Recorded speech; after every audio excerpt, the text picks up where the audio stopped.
படிப்புங்கிறது வந்து நம்ம குழப்பிக்க வேணாம். ரொம்ப சிம்பிள். திறமை இருக்கிற பொழுது எல்லாருக்குமே இது படிப்புங்கிறது வந்து டிகிரியோ அது கிடையாது. படிப்புங்கிறது நம்ம கற்றுக்கொள்ளும் எல்லா விஷயங்களும் தான். ஸோ வந்து படிப்பு நம்மளை பண்படுத்தும். ஸோ ஒருத்தரை வந்து எத்தனை படிச்சிருக்காங்கங்கிறத வச்சு அவங்கள நம்ம திறமையை எடை போட முடியாது. அனைவருக்கும் வாய்ப்புண்டு. ஆனால் நான் அடிக்கடி சொல்றது என்னன்னா, படிச்சுட்டா அது பின்னாடி இருக்கிற டெர்மினாலஜியும் அதோட பேசிக்கும் அதை எப்படி அந்த ப்ராசஸும் நம்ம கற்றுப்போம். ஸோ அப்படி கற்றுக்கும் பொழுது நம்மளுக்கு வந்து எந்த இடத்துலையுமே கை கட்டியோ தலை குனிந்தோ அவுட் ஆஃப் த வே போய் எதுவும் பண்ண தேவையில்லை. தலை நிமிர்ந்து இருக்கலாம். இப்போ எனக்கு இது தோத்துச்சுன்னா நான் காலேஜில் போய் ப்ரொஃபஸராக எனக்கு இந்த சினிமா கெரியரே இப்போ எனக்கு இது சரி இதெல்லாம் நான் காலேஜில் ப்ரொஃபஸராக போவேன். எனக்கு எந்த ஒரு இதுவும் இல்லை. என்கிட்ட என் படிப்பு இருக்குது. அது எனக்கு என்றைக்குமே நம்பிக்கை கொடுக்கும். நான் தலை நிமிர்ந்தே இருப்பேங்கிற தன்னம்பிக்கை என் படிப்பு எனக்கு கொடுக்குது. அதனால எல்லாரும் படிங்கன்னு என்னோட ரசிகர்களுக்கு தொடர்ந்து அதை நான் சொல்லிட்டு இருக்கேன். அவ்வளோதான் அதில் விஷயம்.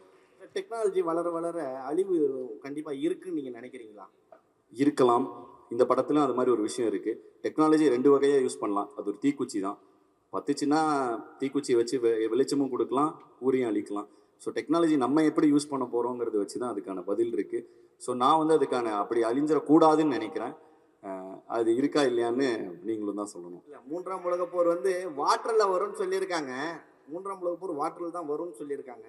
பட் ஆனால் நீங்கள் வந்து கடைசி உலகப் போர் டெக்னாலஜி தான் ஸ்டார்ட் ஆக போகுதுன்னு சொல்ல வந்திருக்கீங்க. ரெண்டுக்கும் டிஃப்ரெண்ட். இல்லை, இது படம் பார்த்துட்டீங்கன்னா இன்னும் சூப்பராக புரியும்ண்ணே உங்களுக்கு. Okay, last question.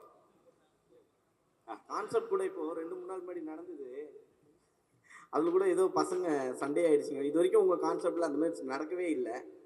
ஆனால் இது வரைக்கும் கான்செப்டே நடக்கவே இல்லை. கோயம்புத்தூர்ல 2-3 நாள் முன்னாடி நடந்தது உங்களுக்கு. அப்போ அங்கே வந்து காலேஜ் பசங்க அடிச்சுக்கிட்டாங்க. அது ஒரு 200 பேர் இருக்கு, ஒரு 20,000 பேர் இருக்கிற இடத்துல 25,000 பேர் வந்தாங்கண்ணே இந்த கான்சர்ட்டுக்கு. அதில் டான்ஸ் ஆடுறப்ப ஒருத்தருக்கு ஒருத்தர் இடிச்சிக்க, ஏன்னு ஒரு ஒரு ஒரு திருவிழாவில் நடக்கிற மாதிரி என்ன இடிச்சிட்ட அப்படின்னு இது பண்ண உடனே சண்டை போட்ட அந்த 10 பேரை உடனே வெளில அனுப்பிச்சாச்சு. அது அங்கே நடந்த மீதி 19,000 பேருக்கும் தெரியாது அப்படி ஒரு விஷயம் நடந்ததுன்னு. பட் அதை வந்து நீங்கள் இப்போ இதில் போடுறதுக்கப்புறம் தான் எனக்கே அப்படி ஒரு விஷயம் நடந்தது தெரியும். ஸோ அந்த மாதிரி தான். அதுக்கப்புறம் நான் கேட்டேன் என்ன ஆச்சுன்னு. ஒரு 10 பசங்க அடிச்சுக்கிட்டு இருந்தாங்க. அப்படியே அவங்கள எனர்ஜியில் என்ஜாய் பண்ணுறப்போ ஒன்று நடக்கும்ல. ஸோ அப்படி அவங்க 10 பேரை வெளியில் அனுப்பிட்டோம் அப்படின்னாங்க. ஸோ அவ்வளோதான் அதோட விஷயம். அதில் ஒரு இதுவுமே பெரிய எதுவுமே அப்படி ஒரு பயப்பட வேண்டிய விஷயம் எதுவுமே இல்லை. தொடர்ந்து உங்களுடைய ஆல்பம் சாங் தான் எல்லாமே எதிர்பார்க்கறது. இப்போ நீங்கள் ப்ரொடக்ஷனில் வேறு இறங்கிட்டீங்க. ஆல்பம் சாங் கான்செப்ட் வருமா, இல்லை இதோட க்ளோஸ் பண்ணிடுவீங்களா? அண்டர் கிரவுண்ட் ட்ரைப்னு ஆரம்பித்து அடுத்த தலைமுறை இளைஞர்களுக்கு நிறைய பேருக்கு ஏதோ எஃப்ஜேலாம் அண்டர் கிரவுண்ட் ட்ரைபில் பெர்ஃபார்ம் பண்ணியிருக்கான். ஸோ அவன் இன்னைக்கு திரைப்படங்கள் வந்துருக்கான். நிறைய இளைஞர்களுக்கு பிளாட்ஃபார்ம் அமைச்சு கொடுத்துட்டோம். ஸோ நாங்கள் இதெல்லாம் பண்ணிகிட்டு இருக்கப்போ அந்த இடத்துல எங்களுடைய ஆர்டிஸ்ட் நிறைய பேர் வருவாங்கண்ணே. ஏன்னா நீங்கள் சொன்னீங்க பேசும்போது நிறைய ப்ரொடியூசரோட குறுக்கீடுகள் வந்து இருக்கிறதுனால தான் நான் வந்து தனியாக ப்ரொடக்ஷன் ஆரம்பிச்சேன்ட்டு. ஸோ யாரும் நீங்கள் குறிப்பிட்டு சொல்கிறீங்க? குறுக்கீடு கிடையாதுண்ணே, குறுக்கீடுன்னு சொல்லலை. ப்ரொடியூசர் வந்து இப்போ நான் ஒன்று பண்ணணும்னு நினைக்கிறேன். அப்போ எனக்குன்னு ஒரு மார்க்கெட் இருக்கும்லண்ணே. ப்ரொடியூசர் அந்த மார்க்கெட்டுக்கு தானே போடணும். ஏன்னா அதுதான் ஒரு வியாபாரத்தில் சரியான முயற்சி. அப்போ நம்ம ஒரு அதை தாண்டி ஒரு இல்லைன்னா அவங்க நம்ம அப்பாவாக இருக்கணும், அண்ணனாக இருக்கணும், சொந்தக்காரங்களாக இருந்தால் அதை தாண்டி அந்த லாபத்தை தாண்டி அவங்க நம்ம மேலே நம்பிக்கை வச்சு ஒன்று பண்ணலாம். அப்படி யாருமே நமக்கு சொந்தக்காரங்க இல்லைன்னா நம்மளே தான் அதை பண்ணிக்க முடியும். ஸோ அப்படி அந்த மார்க்கெட் கேப்பை தாண்டி இவ்வளோ பெரிய ஒரு படம் எடுக்கும் பொழுது நானே தான் என் மேலே நம்பிக்கை வச்சுக்க முடியும். என் பசங்க மேலே நம்பிக்கை வைப்பாங்க.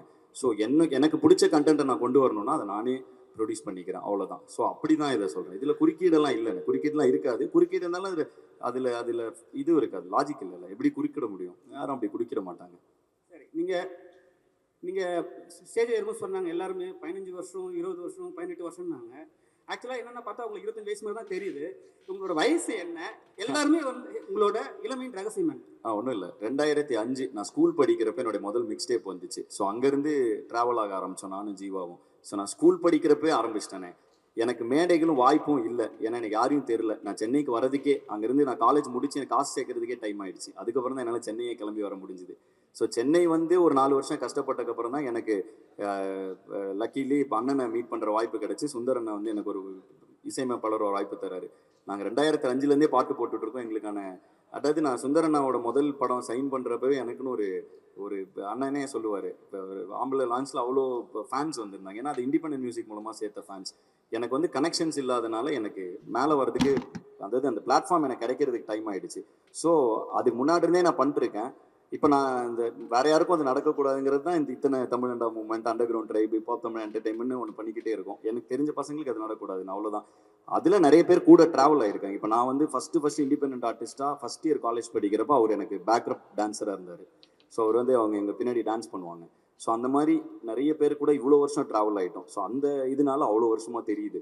பாதகம் செய்பவரை கண்டால் நாம் பயங்கொள்ளலாகாது பாப்பா, மோதி மிதித்து விடு பாப்பா, அவர் முகத்தில் உமிழ்ந்து விடு பாப்பா.